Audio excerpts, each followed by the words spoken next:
Welcome, Adam, to the Dating Intentionally podcast. How's it going today? It's going great for me over here. How you doing? I'm so great, honestly. I love a Tuesday. It's like still the beginning of the week. There's still hope. I find that we are getting into the swing, and you suddenly find so much hope and optimism, and that carries you through the whole rest of the week. Absolutely. And on that, what are you being intentional about lately? I have been very intentional in two things. One is working on teaching my five children to listen to their mother. As kids grow up, they get to a place where they think they know better than mom, so they start kind of pushing back on mom. And I'm guiding them to respect her and to listen to her and let her take an advising role in their life, which is what she'll be in for really for the rest of their life. So number one, that's been my practice in the last couple of weeks, and it's going to be my focus probably for the next 20 years. And the second thing I'm intentional about is I'm working very hard at helping couples understand avoidant attachment style in particular. I think a lot of work has been done helping people understand anxious attachment style, which is very important. But I think we've missed the boat on avoidant attachment style. We really just like take those people out behind the woodshed and beat them with a stick and yell at them until they shape up, or more often they just run away, which I think is ruining more relationships than could be saved, to be honest with you. Well, thank you for doing what you're doing. I think it's also really important to talk about avoidance, and that's why we're here. So, can you give us just a down and dirty quick overview on avoidant attachment style and where it comes from? 100%. So I want to clarify really quick. I am updating the field of attachment theory right now because it was made back in the 50s. It's a bit outdated, especially as more people have attachment issues now, and we've seen a lot of splits. So I'm going to very carefully differentiate the two avoidance styles that I'm building. One is what I call manipulative avoidant. They are over here on this side of the spectrum.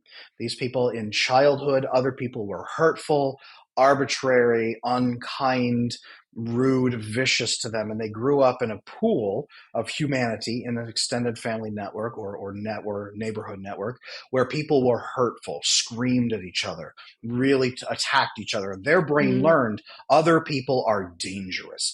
And in fact, other people have no empathy or kindness whatsoever. I have to be on guard all the time. And number two, I don't like other people. In mm. manipulative land over here, other people are bad. They have a negative view of humanity. So then they can justify doing things to other people to manipulate them and say, at least I'm doing better than they would do to me if they got the chance. So off on this side of the spectrum, manipulative avoidant. And off that spectrum is personality disorders, antisocial personality disorder, narcissistic personality disorder. All of those are off that side of the spectrum. Okay. But Mhm. way over here on this side of the spectrum, is ethical avoidant. And these are the people that I usually work with over here. A lot of my best male friends start off ethical avoidant. I'm helping them. Well, I promise they're doing great. But they're ethically avoidant. Men and women can both be ethically avoidant, but let's talk about the men for a bit. The ethical avoidant men have a hard wired code of right and wrong. They don't believe anybody else is ever going to follow that code. They don't think I'm the elite, I'm better. But they Mm, say nobody else regulates. Nobody else does what they're supposed to. When other people get stressed out, they're untrustworthy, and other people always get stressed out. So I'm the only person really trying to be honest. I'm going to keep trying to be honest. I'm going to keep distance between me and other people. And as children, they don't get the oxytocin bonding that they need. They don't get the intimacy, the safety, the love. They've never really felt that. So when mhm. someone says, I want you to help me feel loved, they have no frame of reference for understanding what that is. They don't hate other people, but they do fear being vulnerable. And they don't have a frame of reference at all for that intimacy. For that, what about when someone is give showing them love? How are they receiving that, Yeah. if at So all? they, great question, because they are, right? You've met avoidant people and you know that people love them, right? Do you have I experience yeah. with avoidant people? Yes, absolutely. My ex is like and my dad and Right. myself, when I'm, like, not in a relationship, I just, like, lean avoidant. Right. I learned. And Yeah. and so when you're with them though, right, you're trying to hug an avoidant guy and he's like vibrating in place. You can feel his teeth grinding and you Yeah. can hear him thinking about work or money or something, right? Like it Right, doesn't right. stop. So the problem with avoidant people, they bill themselves as the most regulated people on Earth, but they're the least regulated because when they have low oxytocin bonding and they have it's called activation of their sympathetic nervous system, their fight or flight response, Mhm. it's on all the time. It is Right. always on, maybe at a low level, but it's always on. They're always ready for a risk, a threat, something to attack them. And when they have that blocks their oxytocin receptors, so they have low oxytocin. So when you hug them, they're buzzing, the engine is idling, they're waiting for a threat, and it's preventing them from experiencing that bonding with you. Now when you have low oxytocin, you also have low GABA, GABA, gamma aminobutyric acid. GABA is an Mhm. inhibitory neurotransmitter that shuts down cortisol. So this allows you to regulate your cortisol levels. They have like none, almost none. That's So so their cortisol interesting. is out of control, sparking all the time. They are always in fight or flight survival mode. This is lone wolf survival mode, hardcore, like Rambo in the jungle sort of mentality of I am alone against all the dangers in my world. This is why they can't bond with you. So when you hug them, they're confused. They're like, what is this thing you are initiating with me? I don't understand. And their brain prevents that bonding. They may actually experience something called oxytocin phobia, where if they start to bond, it Mm, actually makes their skin crawl and they want to jump away and get away from that intimacy because it's yes. shutting down their ability to react to threats. So now they feel scared and they don't Oh want to my be god. bonded and intimate. So they push it away. You've seen this. You're saying, yeah, I Yes, can no, see it. like, thinking of like, I only figured this out in the last year that, like, when I try to say something nice to my dad, he doesn't know how to take compliments, and I always thought he's just like I'm like, "What is wrong with you?" And I'm like, "Oh, because you just, like, really you cannot take the compliment, you do not believe it, you're too scared to accept it," like and I just learned to stop taking that like, his reaction personally, just being like, "You know what? I'm gonna do it anyway, but, like, I'm not gonna worry about this reaction." That's it. That's Yeah, and that's what makes it so bad is anxious people take these behaviors personally and say you won't bond with me or you right. don't love me or I'm not good enough so you're choosing not to. And then when the avoidant person doesn't give intimacy in return because they don't understand it, you say Yeah, help me feel loved and they're like okay, the only metric they have is dopamine. They know how to feel right. pleasure and they binge dopamine themselves. So they try to throw dopamine at you. You're like, you really hurt my feelings. Oh, well, here's a cookie. Like that's all they Mm, understand is like, I'll help mhm. you feel better. Here's something. Here's a gift. I'll be nice to you for 2 weeks. I'll take you on some dates. Here, I brought you a necklace. This is why if you catch them, micro cheating or DMing someone or liking photos on Instagram, you're like, you're hurt. And then they're like, oh, I'm really sorry. Here's a bracelet and some chocolates. Like, does that make up for it? And you're like, what Right, the hell is wrong with you? Like, what are you a right. sociopath? They don't understand the oxytocin break. They don't understand the oxytocin withdrawals. They don't understand that wounding. They just know that they gave you cortisol. They gave you stress. So they try to compensate with dopamine. That's what all they understand because they're in that survival mode. This is where we get a lot of avoidant people wrong. Right. I really appreciate this very in-depth explanation. I haven't heard this explanation before. And I guess I'm curious to hear from you. What are some signs, like give us like three key signs that someone is avoidant? It's because I will probably say I mean I'm assuming this. I don't think avoidantly attached folks know that they're avoidantly No, attached they most don't. of the And time. if you Okay. try to tell them that, and that's the number one Well, question I get from women. that How is do I yeah. tell, right? How do I tell my That's on avoidant here. Yeah. man that he's avoidant? Well, you don't. Because he's going to say, "Oh, another person here to label me and tell me that I'm bad." What a surprise! Thanks for that. Okay, I'll put that over there in the bucket. They have no use for being labeled and We're being gonna treated come that back way. to that. But what are some three key signs? Like, Three key signs. So their mindset. Number one, the mindset is I never collaborate with anyone ever. And it's not that they choose not to collaborate with you during a problem. Here's what happens. A problem occurs. They observe a problem. And their brain says, I've never been able to work with anyone else anyway. So let me figure out alone how to solve this. Let me go to my mind palace. And they're in their brain for like 3 months agonizing over something that they won't tell you about. And you can see that there's something wrong. You're like, what's wrong? Nothing. No, what's going right. on? You're thinking about something. Nothing. Nothing. Stop asking me. And they push back. And then what do? They come to a decision. Then they come to you and inform you of the decision. Here's a problem I've seen and the decision I have made on my own that we will both abide by. And I'm sorry, I never go back on my decisions. And they give you and declare a decision without ever inviting you in to talk about it. So, number one, it never occurs to them that they even can collaborate with you. They don't do that because they're vicious usually. They do that because it doesn't even occur to them that they could have invited you in during any part of that process and then built a solution with you. Number Mhm, one. okay, that's number Number 1. two, number two, the things they say. Most of them have such a bleak outlook on interpersonal relationships. They will say things like, it is what it is. That's their acceptance. So this is them dissociating from their own Right. feelings. Like they watch their dog get run over in the street and they're like, And you say, oh, how do you feel? And they're like, it is what it is. And you're like, no, have a feeling. And they're like, I Yeah. can't. And they Oh my god. dissociate from their feelings. Right. Another one is I'll sleep when I'm dead. This means that I don't have time for self-care and I never feel refreshed anyway. I just have Yeah. to keep working until I die, which probably will be young. Something I noticed with my ex is, like, he really struggled to, like, enjoy conveniences that he could easily afford and have, and it's Yep. like it doesn't have to be this hard. We can afford to stay in the nicer Airbnb, we don't have Mhm, to stay in this hostel. mhm, Like, it's like we can mhm. it took him a while to get there, but he did. And that's point number three is they value resources over relationships because resources will never betray them. It's not that they're greedy, although some avoidant people are.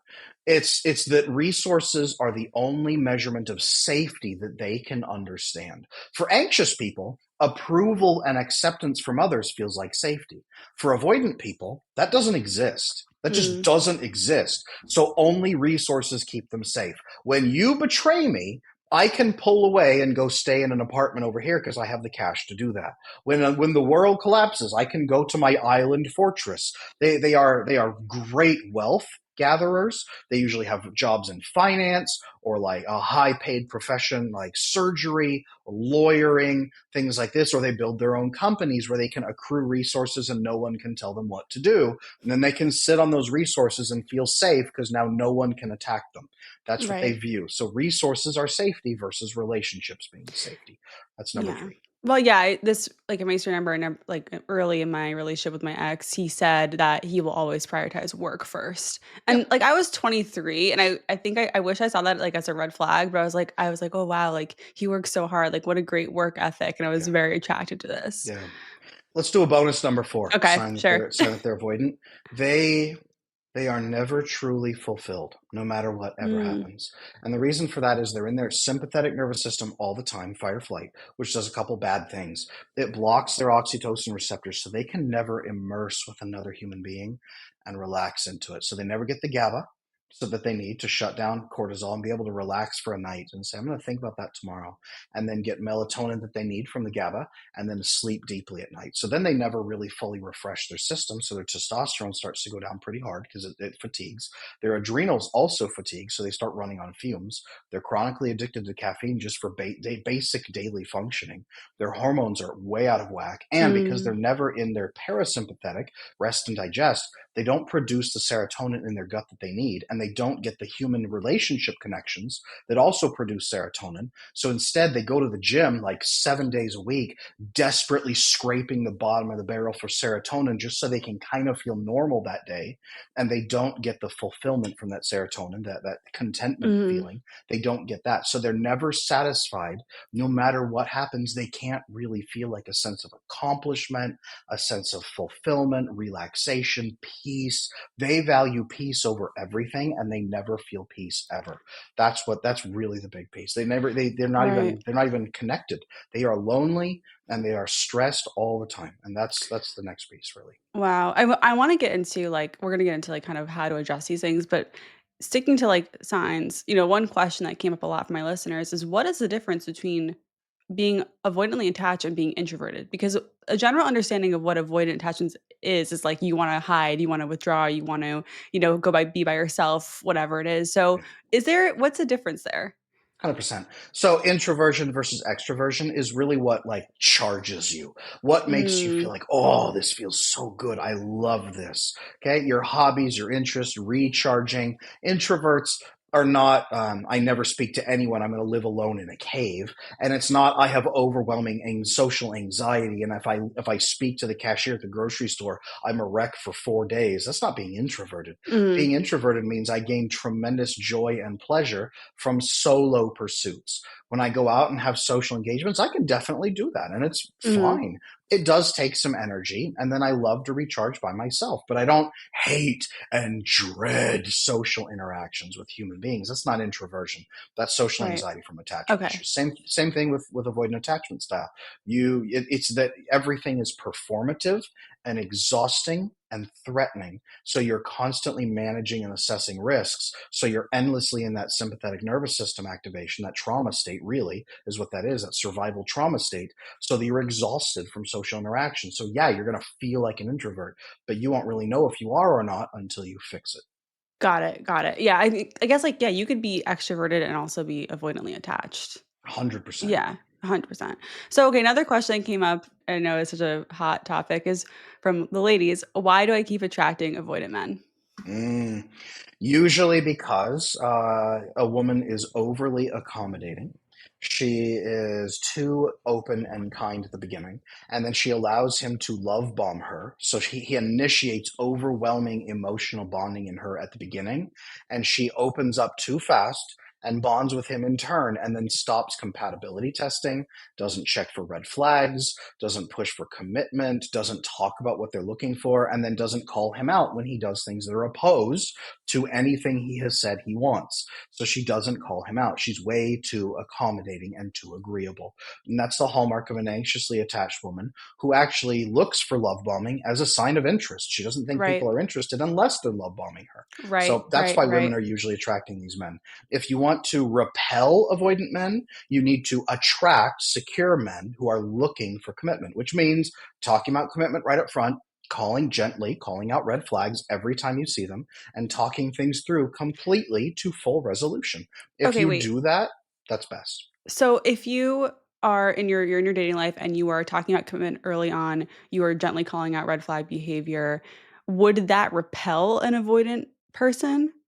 Typically, Or okay. typically, or it's going to call them out and make them start doing deeper bonding with you and actually experiencing some of that Right, intimacy with you that they never have before, which can begin to heal avoidant attachment style. It right. can, if he's willing to go on that journey with you. Yes, 100%. That is the process of fixing attachment. So, yes, securely attached women, that is secure behavior, behaving in a secure fashion can attract ethically avoidant men who are ready to change, but you have to continuously have those conversations and even call out some of the behavior. Hey, I see you doing X. Tell me about that. Why are you Right, doing that? Do you right. want to keep doing that?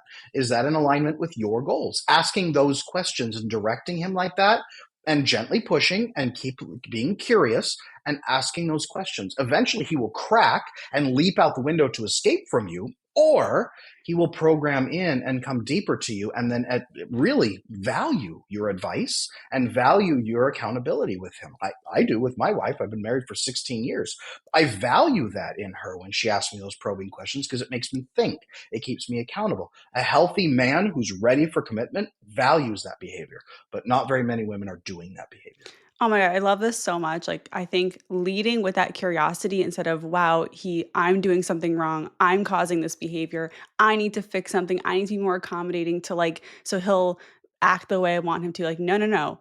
You've gotta gently," again, asking questions I think is probably the gentlest, like, best way to call out behavior. It's like, "Hey, like, what's going on with you when you did this? Like, what was going on in your head?" You know, and I also found that asking, "What do you think?" instead of "How do you feel?" is a lot better. Don't Like, ever, whether he's yeah. avoidant or not, don't ever ask a man, "How do you feel?" Yeah. Like it's so foreign to a masculine way of thinking. Of like, well, we don't rate things based on how it makes us feel. We rate things based on efficiency, effectiveness, Yeah. meeting our goals, achieving things. So if you ask a man, "Well, what do you think of X?" He'll say, "Well, what do you mean?" "Well, what are your thoughts on it, or what's your opinion of it, and how does it calibrate to what you want, to your Mhm. goals?" Remember that for most men, especially healthy men, they have a long-term goal they're projecting for and trying to hit. So he calibrates everything around that and also around his honor code, his sense of right and wrong, his Mm, ethics. So that's how he's going to judge something. Is it in line with my goal, and is it in my way, or is it something that will help me? And then does it fulfill my sense of right and wrong or violate my sense of right or wrong? Ask him those questions. What do you think of this based on how you view the world? Ask him right. those questions. He will answer to a huge degree. Hey, how do you feel? Ugh. Like this, ugh, this My is my painful. husband will be like, "What's a feeling?" Like, he'll be like, "What Yeah, are you talking about?" yeah. Like, My I'm wife like learned long ago not to ask me how I feel. She could say, "What are you experiencing right now?" Oh, well, that makes sense. Let me track that. Here's the sensation I'm experiencing. Right. So right. men in feelings are just like data, and for a lot of men, feelings are static noise. They don't really understand what it means. Women, by and large, are better at interpreting emotions as data and then saying, this is what this feeling means. So here's what we Mm, can do about it. Women are usually very good at that. And that's why women bring that emotional data to the relationship. She's supposed to be able to bring that to him and say, here's data I'm gathering from emotional feelings. Here's what I think it means. So I think there's a problem here. And he says, oh, okay, well, what can we do? How can we fix that? And his solution fixing mind goes into play, and they begin crafting solutions together to improve the situation. If a woman doesn't call out problems, the man is usually blind to them, and then she right. just hopes he's going to figure it out and eventually fix it. And then they're 5 years in, and they haven't even talked about commitment or kids yet, and she's getting miserable. That's the process. Bring the feelings data, and then call him to action and build a solution together. Do that, and if he won't, leave. I like that example of how you can work as a team while also being very different, right, and Mhm. experiencing the world in a different way. So I wanna switch gears a little bit and talk about tips for dating someone who is avoidantly attached. So, what is going on when the avoidant person is starting to pull away? Yeah. So usually this is about 6 months, 5, 6 months in. There's something called novelty dopamine, which exists in Mm. every new relationship. You're new, those are new, that's new, this is new, right? The new car smell that lasts for 5 to 7 months. That's yeah, I know. It lasts for 5 to 7 months, and that's that dopamine feel of inside the relationship. Now, about 5 to 7 months in, dopamine it burns out your receptors, so you need more and more and more and more and more. This is why some avoidant people cheat at this point because they're not getting enough or they start to bail out. Now at 5 to 7 months, the female partner is probably thinking like we've established we're a great couple. We've made it through about 6 months. We're good. Let's start talking about commitment and kids and marriage. If you haven't done it in the and done that in the first week or the first couple of weeks, you're gonna wait for like the worst possible time when his dopamine has plunged off a cliff, Mm, called the dopamine cliff, and his dopamine is gone. And now he's getting less pleasure than ever before because remember, his oxytocin receptors are blocked. So he's not properly bonding to you, and you're being so accommodating that you're not addressing that problem. So you're feeling more bonded to him than ever, and he's feeling less joy and pleasure than ever before. So now you hit him with, hey, I would really like a commitment. What do you see? How do you see this relationship going forward? What would you like us to yeah. do? And he's Mhm. feeling pressure while he's also diminishing his returns. He's like, so I'm going to be less happy than ever. Eventually, I'll be just wretchedly miserable and alone and unfulfilled. And I'm supposed to get married, have babies, tie my finances to you. Ugh. This is where they start pulling back.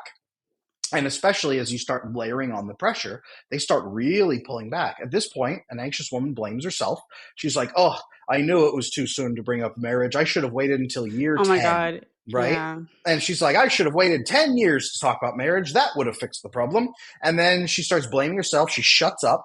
She tries to be really inventive in the bedroom and try to like make him happy again and bring dopamine in. So there's like lingerie, there's toys, there's videos, there's like other girls, there's And I would say everything, that like I would argue that whatever she can do. translates to outside the bedroom too. Like, I was in Yep, that exact scenario, and I did blame myself, and this was, like, yep, 5 years into the relationship, and I'm yep. like, "What's going on? I'm not good enough to be wifed up, I guess." Like, so I would there are all kinds of things I would do. Anything Yeah. and everything, really, which his dopamine receptors are largely burned out. So you have to massively escalate. And even if you can spark something in him, it will eventually not be enough because you're not the problem. His dopamine receptors and his blocked oxytocin receptors are the problem. The problem is he can't get the constantly renewed oxytocin with you because he Mm, can't come out of his sympathetic nervous system.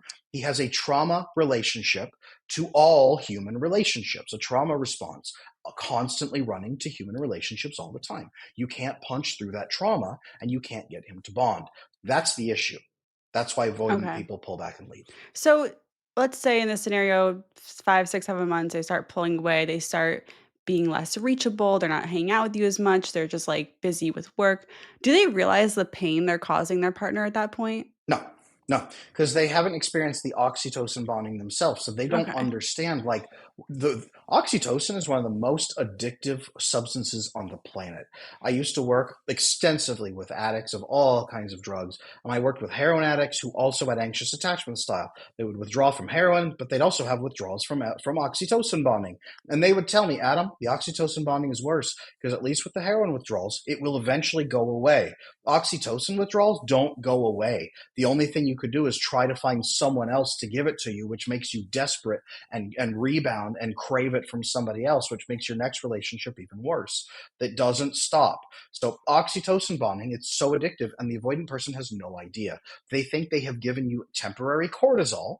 So they pull away for you to calm down and hope that you're going to cool off in a week or two. And when you don't, they're like, "What the hell is your problem? Why are you so mean? Like you're a jerk. You're holding a massive grudge against me for no reason. Yeah, I gave you a little cortisol, but I also tried to give you dopamine. Why are you betraying my trust?" And they treat you like you are the one who has betrayed their trust. They don't understand at all what you're experiencing. They don't Mm. get the depth of pain and withdrawals that you're feeling. They don't.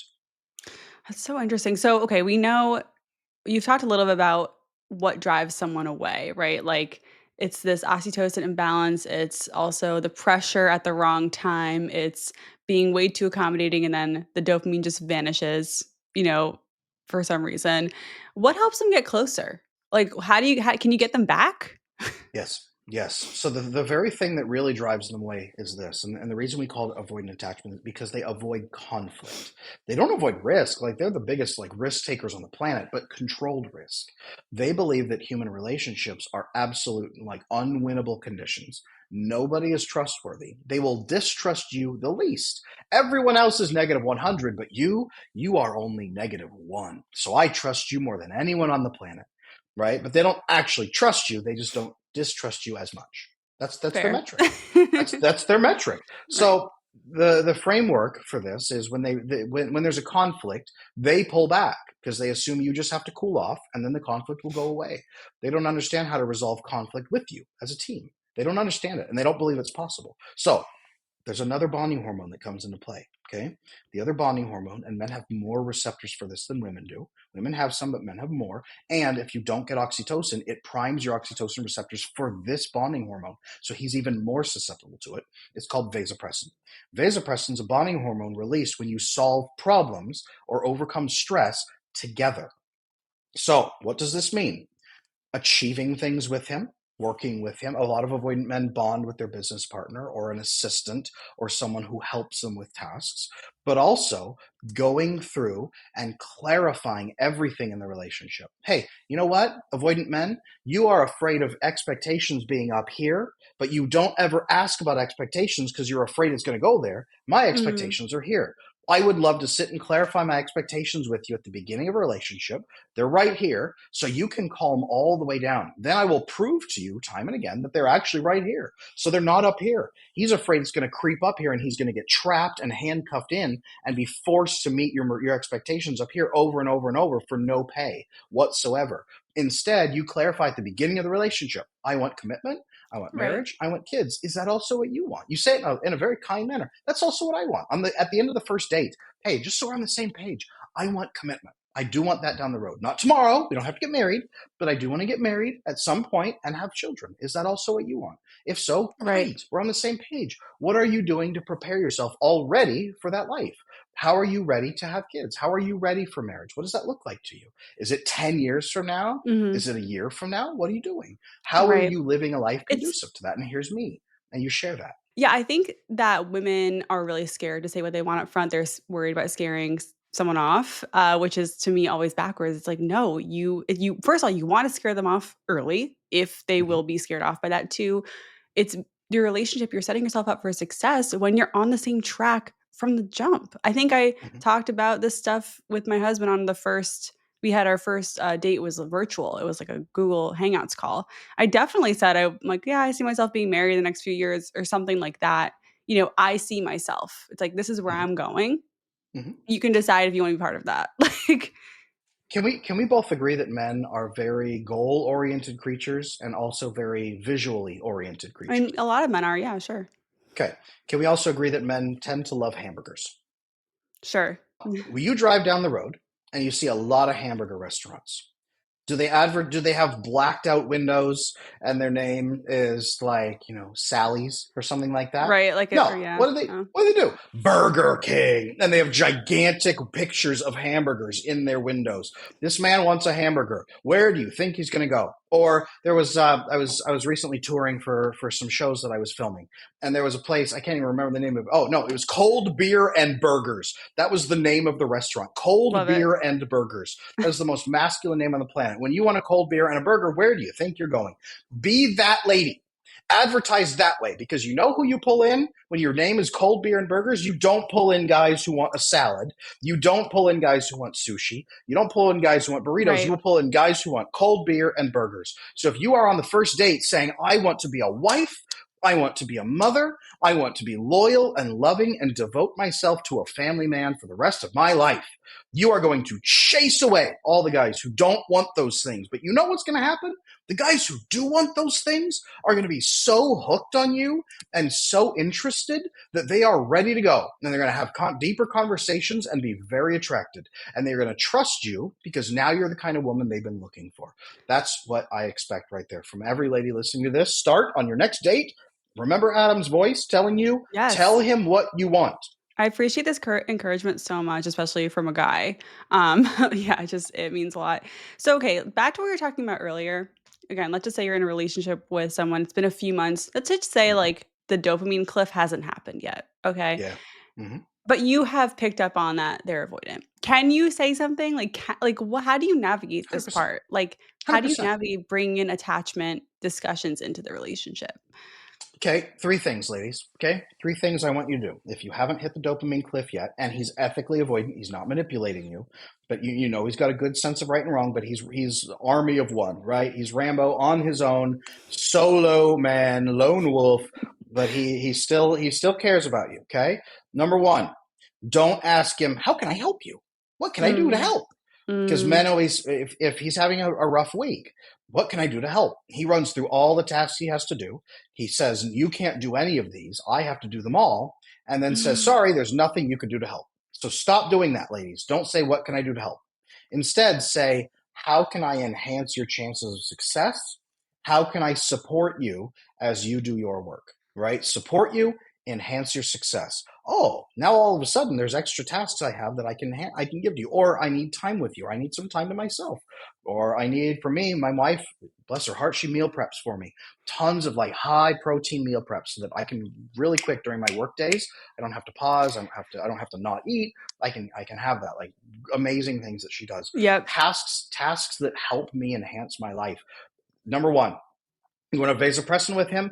Enhance those things in his life. Number two, work on solving problems with him. Bring problems to him and say calmly, I think I have found a risk. Risk focused language is really big for avoidant men. Don't say, hey, I'm kind of having a feeling and I kind of want to Mm, talk about our relationship. No, he's already out the window.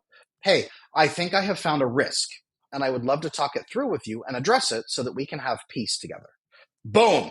Now you are speaking his language, right? Be a financial advisor. There's a risk. We need to manage it so that we can have financial success.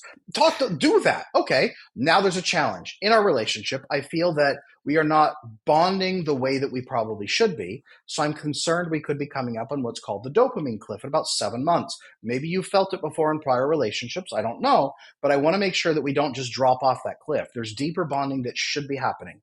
Part of that is something of us working together as a team. So I would love to start supporting you in your success and enhancing your chances of success in what you do.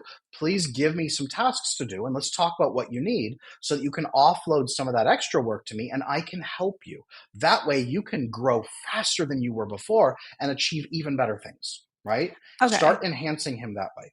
So, okay, but hold on. I Sure. wanna push Go ahead. back here Go because, ahead. like, I think that's a great way to be in a relationship, like, how can we help each other? But what if you are not getting your needs met by the avoidant person? You're Mhm. not gonna feel that keen on supporting them and Sure. enhancing their life if they're not meeting your emotional needs. So, what's 100%. that about? 100. No, and this is a good objection. So I built a course called How to Love an Avoidant Man, and in there, First is understanding his language. Second is getting your needs met, because it is mandatory that she get her needs met 100% in relationships. So thank you for pushing back on that. You need to make your needs measurable and understandable to him. Remember at the Okay. beginning of this Right. conversation, we said they don't understand what it means to feel loved. So when you say, I really need to feel loved, I'm Yeah. lonely, Mhm. can you just make me feel safe? He's like, what is safe? What is Yeah. loved? What Mhm. no one is loved in this world. No I one never is safe. Like that's I the told answer. my ex that I wanted to feel special, and he was like, "That's not my job." Yeah, no, and to them, like, what? What the hell does that mean? Like, what, you want Yeah. to stuff unicorn? No one has ever made me special, and no one has ever Mhm. made me feel safe. No one has ever made me feel loved. I don't even know what those are. Would you like a cookie? Right. That's all. That's all Okay. he's going to do. So So what's your advice instead, then for yeah, for getting your yep, needs met? 100%.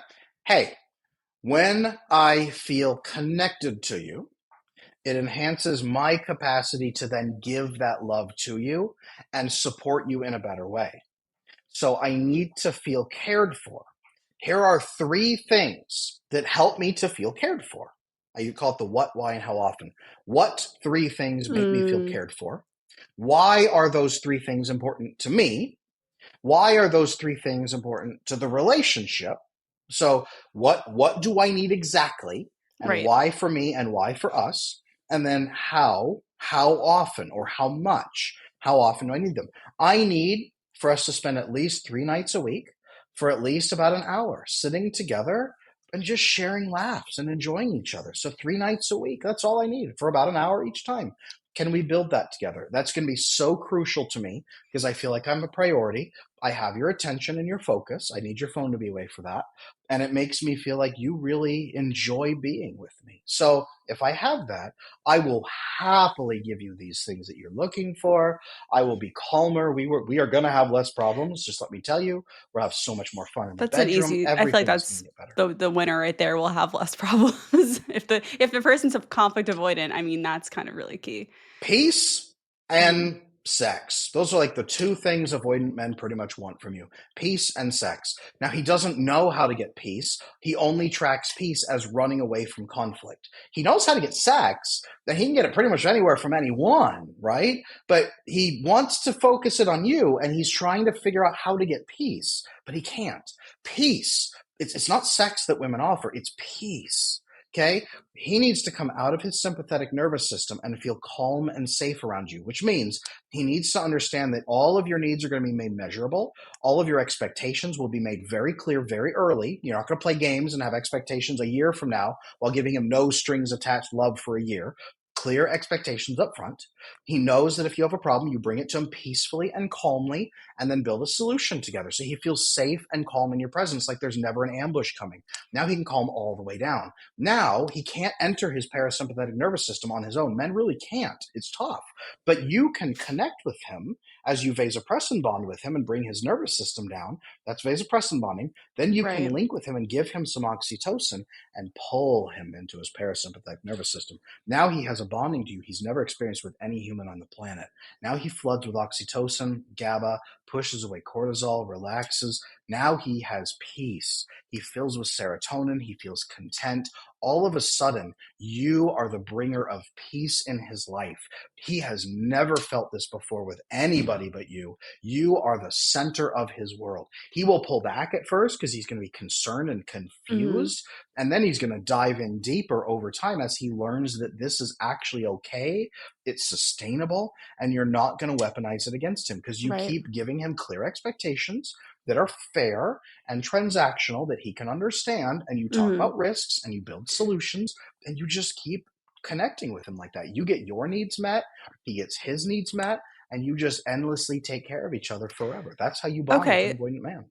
I like this path that you're illustrating for us, but what if you come into this conversation being like, "Okay, here's the what, here's the why, here's the how often," and they're like, "I can't do that," or "I don't get it," or "I don't want to." Mhm. So those are different things. I don't get it. Totally understood. Could you please do it for me for a while and I will show you what it looks like when it helps? Are you willing to do that? Under Mhm. what conditions would you do that? What do you need from me? If you're going to meet my needs like this, what can I do for you that will be fair? Maybe Okay. I need 3 nights a week with you. Do you need a night or two to yourself, completely alone, where you're on your own and you could do your own stuff and reconnect? Do you need time to focus at work? When you come home, yeah, I want to snuggle you and feel so loved and safe. Do you need 5 or 10 minutes to decompress when you come home and then come and give me a big hug? Mm, Like, right. what do you need? What can we do? What is a fair trade? They understand transactions. Not, it doesn't have to be a transaction based on minimizing what you give and maximizing what you take. Right. It's a Right. loving, generous transaction. I need this. You need this. Let's take care of each other. Make it fair with him. Well, it's also a little bit cause and effect, right? Like it's like, okay, if I can bring things to his attention calmly, I'm going to get more of the reaction I want from him, and it's like a positive loop there. Yep, 100%. Right. And if you can give him an out so that he can retreat as needed, because remember, when he gets Yeah. into conflict, he stresses out, and now he thinks that you're stressed out. So now he thinks you're mad, so that he's afraid this is going to go bad. So a lot of times he pulls away, and then it activates the anxious need to chase. So they chase and attack, and then he withdraws even harder, and then that leaves them angry and hurt. Instead, if he starts amping up, you could say, okay, I could see that you're getting stressed out. Is there a better time for us to talk about this? Would you like to come back to this at 7 o'clock tonight? Set an exact day Mhm. and time you're Mhm. coming back to it. It could be an hour, whatever it is. Give him time to think about it and calm down, and then set an exact day and time you're coming That's back the to it, advice and I then wish I do it. had in my last relationship. I think it would have saved 100%. us. I would just sit there for like what felt like hours, just like staring at him, being like, "You're not saying anything," Yeah, like, and it's like we're not going to get anywhere. We need to just separate, pause, come back the next day. 100%. Yeah, I That's wish I that's did one of the that. that's that right there is one of the biggest patterns when I have coaching clients come in. Is they come in and he is like nothing ever gets fixed, because whenever we talk she gets massively mad and escalates. Then I try to pull away and she chases me and won't let it stop, and she says, Yeah, well, I chase you because you won't talk to me and you're not going to fix it, and if I don't it's so push you. frustrating. And it just it so instead you introduce the topic. At first, you introduce the topic. He's going to go, and as he starts bristling, if he pulls back, say, "Hey, totally cool, right? You have the power to run to step back if you need to, so he doesn't feel like chained to the desk. You have the power to pull away. I do need to know, when are you going to come back to have this conversation? I need an exact day and time. What do you need? Do you need an hour? Do you need this evening? Like, can we do it tomorrow night? What do you need? Just let me know, and we're going to set it right now, and then we'll come back calm and collected and ready to do that." And he says, well, I need, like, I need an hour. Give me an hour to kind of Mm, think about it and cool off. Cool, no problem. I'll see you again in 1 hour. And then you step away. He comes down, you step back in. What you've done is you've proven that you are not trapping him. So he mhm, doesn't feel chased and he doesn't feel like it's unfair. right. You've also proven that Yeah, you have low cortisol. You're not chasing. The best thing you could do is not chase, but give clear expectations. Clear right, expectations without chasing. So if you right. do that, he can come back and say, okay, let's do this. And then you work through it. The nice thing about this is doing that gives vasopressin, because it's you saying, I'm helping you with relax your stress. I'm actually here fighting your stress with you. Then so he steps away. He comes back calm. Now you relax and de-stress even more by bringing the problem down and solving the problem. Now you've solved the fight or the difficulty. Now he trusts you Right, hormonally. you're As building you do trust in this a this few way. times, 100%, Yeah. you're building hormonal vasopressin trust. So as you do that over and over and over, he doesn't need to pull away anymore, because his brain says, when there's stress, you help me solve it. You are my ally. I Mhm. trust you. So his brain trusts you and relaxes in your presence. Now his sympathetic nervous system is down here. You can connect with him and oxytocin bond him, because his oxytocin receptors have opened up. You can pull him into his parasympathetic and he can deeply bond with you. That's how you activate that trust. If he won't, he might be more manipulative. He might not want to bond with you. He might be actively hostile against bonding.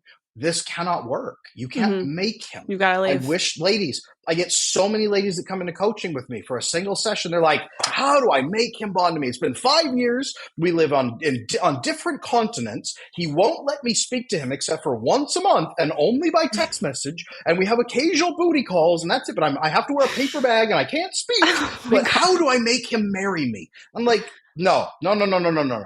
You have set up an arrangement that is impossible with a man who told you right up front what he doesn't want. You cannot trick him into this. Yeah. But if Yep. he's open to it, have conversations with him. You don't have to say, you're avoidant. Hey, You know what? I'm realizing that our behavior pattern is not what they call a secure bond. We are not securely bonded together. And so I'd love for us to fix that. To do that, I'd like to introduce a new concept for fixing our fights. When we have a fight, let's actually pause it, and Mhm. you can step away so that it doesn't get too hot, because I know that stresses you. You can step away. We'll set an exact time to come back, and then we'll reunite. We'll both come down. We'll have the fix, and then we'll fix it. And as we fix them, we'll actually bond deeper because we'll trust each other. Can we try this from now on? Like, Yeah, use that yeah. language. I like that language a lot, and I wanna talk a little bit about healing avoidant attachment. So, Mhm. if you are well, first of all, do you believe avoidant attachment can have earned secure attachment? Let me be very clear on this. I believe all attachment issues can become secure. It's only a matter of if the person's willing to do the work. And that's it. Are they Love willing? it. Are they willing at all to do the work? What does that work look like when you are not in a relationship? Mm. I got so many avoidant men and women coming to me. Number one thing they have to learn is a framework for who not to trust, which then allows them to understand the few people they can trust. This allows higher than -1. It allows the 4 levels of trust so you can find who is right for you. So they can begin trusting those people and measuring that trustworthiness. With maybe 10% of the people that they meet, but 10% is better than zero. So, number one, a framework for trust. Number two, something called solution focused sharing. It helps them understand how to open up to other people, provide some context, help other people understand their principles and their goals, help people value that, and then see that people actually value those things in them without feeling pitied or attacked, like they're vulnerable to attack. Number three is conflict resolution with reasonable people. They have to have a framework for resolving that conflict. And then number four, as they learn those three things, action. They have to experience it. So the right side of your brain, your emotional side of your brain, is where a lot of your decision making happens. It's also where a lot of your unconscious mind and unconscious thinking works over here. You have to experience things to prove they're real. A lot of avoidant men spend 30, 40, 50 years listening to podcasts, going to retreats, reading books, learning philosophy, and they don't apply it with any other human being on the planet, so it doesn't Right. change anything. It's having conflict with people on purpose that are high on levels of trust and there are everything we've talked about, and then fixing relationships that way, building the hormones, vasopressin and then oxytocin coming out of the sympathetic nervous system, and having 1 or 2 secure connections with a partner, a friend, a family member. And as you immerse in that, it fixes your brain chemistry. You get the oxytocin, which means you get the GABA, which means you suppress cortisol. Then you can sleep deeper at night from higher melatonin. You can produce and synthesize more serotonin in your gut. All your hormones, your estrogen or your testosterone, if you're a man or woman, heals and starts flowing healthily again. Also, you get human growth hormones, so your muscle gains improve and your wound healing improves. Your immune system starts to improve. Everything across your body, everything on the spectrum starts healing and improving, and you start relating to people. Now it occurs to you to bring people into the decision process. Now, when you have a problem, it occurs to you that you can ask for some healthy assistance to help through a process. Now you can open up clear expectations and transactions with other people. You can offer things. You can also experience emotional intimacy. Now you Right. understand what people have been singing about when they sing about love. Now you know what it's like to feel bonded to someone. Now he can rest at fully at peace and trust his partner and value her for everything she brings to the relationship. That's the process. That's beautiful, and it's so much easier said than done. So, what do you think about therapy as a means to Mm. making some of this progress? Listen, I was a therapist for many, many years. I met a lot of therapist colleagues. I traveled around not only this country, but other countries as well. And one thing that I learned is that the mass production therapy model we use, which is based on humanistic therapies, is so focused on emotions and feelings that it does almost nothing for avoidant men in particular and actively repels them and makes them feel angry and frustrated. In a world that is not kind to them, that seems very dangerous and very practical, they are forced to sit in an office and talk about feelings that mean nothing to them and experiences they haven't even had. Can it work over 50 years? Maybe, but actually it does a lot more damage, especially couples therapy with avoidant men does massive amounts of damage typically.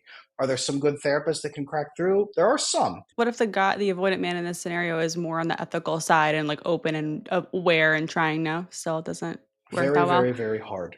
How do you Interesting. explain a giraffe to somebody who has never seen a giraffe? It's kind of like a horse, but also like a leopard.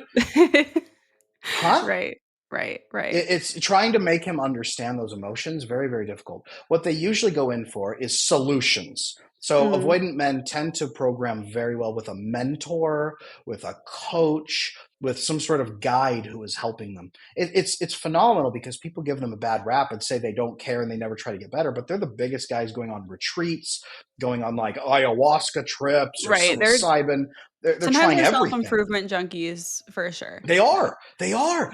And that's what drives people crazy because they'll self-improve everywhere except in their relationships because again it never occurs to them that they can work with other human beings to get better. Their problem is that they are isolated from humanity. I call it the lone ape problem.